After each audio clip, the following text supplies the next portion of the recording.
नमस्कार welcome back to our YouTube channel Odia Silai Shiksha. आज video आम शिखा राउंड नेक केमती आम फिनिशिंग सहित शीघ्र करिपरिबा। देखंतु एठारे मेन फैब्रिक सहित लाइनिंग मु अटैच करने एठारे मेन फैब्रिक रे एठारे राउंड शेप दे नहीं किंतु अस्त्र रे दे नाही।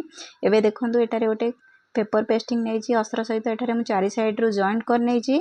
तो आपण माने एठारे आयरन रे मध्य प्रेस करि परिबे रखिबे एई भली भाबे रे। देखंतु सीधा पटे एमती पेपर पेस्टिंग को रखिनेली तापर आर पटे एठारे पिन मारली को पटे ना पछपटे जोटी आमर अस्त्र जॉइंट होईची। तबे स्टिच केमती करबा देखंतु उल्टा साइड पटु आमे एबे स्टिच लगेबा। तो एठारे आमे जो गोल शेप देइछे मेन फैब्रिक सहित अटैच करछे अस्त्र को सेही शेप को देखिकी तार ऊपर आमे एबे राउंड शेप लगेबा। तो एबे देखंतु एई भली भाबरे आमे स्टिच लगेबा। तो जहाँ शेप अच्छे धीरे धीरे एठारे सिलाई करने भी मु। तो यहाँ बहुत सहज पेपर पेस्टिंग की आपण माने नेक शेप न देकी एमती डायरेक्ट मध्य ए भली भाबरे काटिकी लगेई पारिबे। बहुत सहज शीघ्र मध्य रेडी हो जिवो नेक डिजाइन। तो देखंतु एठारे मु राउंड शेप दे नेली जहाँ शेप थिला। तबे देखि पारुथिबे ए भलिया शेप आसीगला हमरो।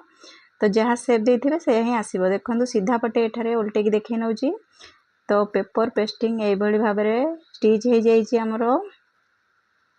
तो एबे कोन करिबा ना एठारे पेपर पेस्टिंग जो रहिला हमरो बाहर को किछि रखिकी एठारे काटी नबा एक्स्ट्रा को कोन पे ना हमें फोल्डिंग करिबा। तो आउ जेति की दरकार नहीं काटी बाहर कर नबा।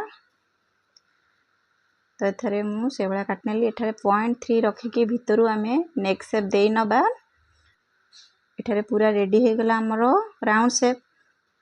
एबे कोन करबा देखंतु एठारे जो हम भितर को नेइथिले जो 0.3 मार्जिन। तो से मार्जिन भी शेप भले आमे कट दे नबा। किछि कपड़ा काढी नबा सिलाई को काटिबानी नेक रो जो सिलाई रहिची। तो साइड रो आमे धीरे धीरे करके एठारे कट लगे नबा। तो उल्टेबा को हमको सुविधा हो। देखंतु उल्टे नेली एठारे एबे स्टिच पकेबा कोठी ना हमर जो पेपर पेस्टिंग जाईची। तो तारी ऊपर साइड रे धीरे धीरे करके आमे पूरा राउंड शेप नै जिबा। ए भली भाबरे देखंतु पूरा राउंड शेप नै जिबा। एठारे कुर्ती ऊपर स्टिच लगेबे नाही। तबे उल्टे नबा उल्टा पटे कोन करबा देखंतु हमर ए भलिया शेप आसी गला। तो एबे जो साइड कपड़ा रहिला हमर पेस्टिंग सहित अस्त्र जॉइंट। तो ताकू एमती फोल्डिंग करके आपण माने मशीन स्टिच देई परिबे नाही तो हेम स्टिच करि परिबे। तो चैनल रे आगुरु अपलोड हो सारी हेम सिलाई। तो अपने माने देखि परिबे वीडियो रु। तो एबे मु स्टिच करू नै एबे उल्टे की देखिबा हमें हमरो शेप को भले देखंतु बहुत फिनिशिंग सहित हमरो राउंड शेप आसी जाईची।